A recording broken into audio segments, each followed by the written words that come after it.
All right, everyone, this is Ashley. I'm probably going to make like 2 or 3 videos for this, depending on what I hear back from you guys.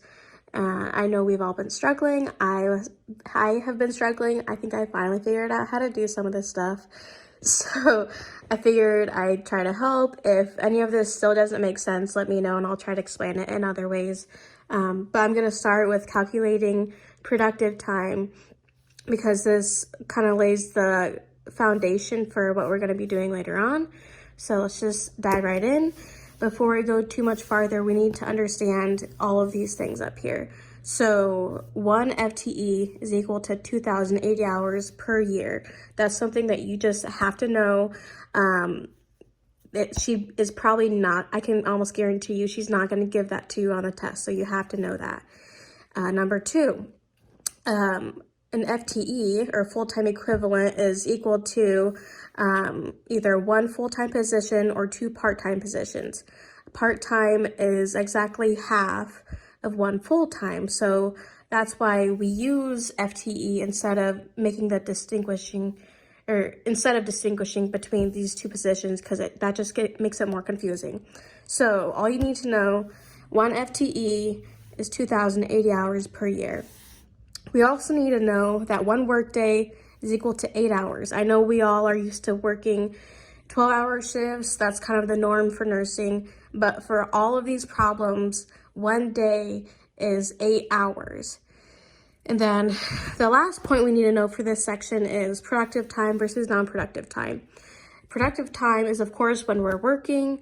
Some facilities also count like education time as productive time, but other facilities do not.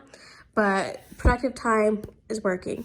Non-productive time is anything that you are not actually working, like vacation, holiday, sick time, anything that you are not, at the bedside or whatever, but you are still getting paid. So once we have those understood, let's go ahead and move on to this example. So this example is from the book. I'm just going to use examples the book has, because 1, you guys can go back and look at them, and 2, they actually make sense instead of just trying to make up numbers on the spot. So for this example, we have 15 vacation days, 7 days for holiday pay, and 4 days in sick time. So when we need to figure out productive time, we first need to determine productive time, because like I said, those are all things that we're not getting paid for. So subtract non-productive time from the total time, which I'll just go ahead and show you. So first things we need to do is go ahead and add up all of these. And once we add those together, we get 26 days of non-productive time. I'm just going to abbreviate these for sake of writing purposes. So once we have that, we need to actually convert this to hours, because since we're working with hours up here, it doesn't make sense to use days at this point. So once we have this, and like as I already stated, 1 day is equal to 8 hours. So we are going to multiply this by 8 hours. And when we do that, we get 208 hours of non-productive time. So this is a number we are going to work with now. And since we figured out our non-productive time, we can now subtract this from that 2,080. So let's go ahead and do that. Got that 2,080. That's our total time for the whole year, minus 208 hours of non-productive time.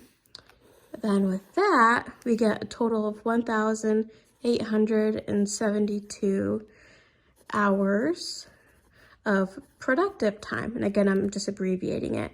So this is the number that tells us how much time each FTE, that's how much time, whether it's a full-time position or 2 part-time positions, this is the amount of productive time we have, the amount of time that we actually have someone at the bedside.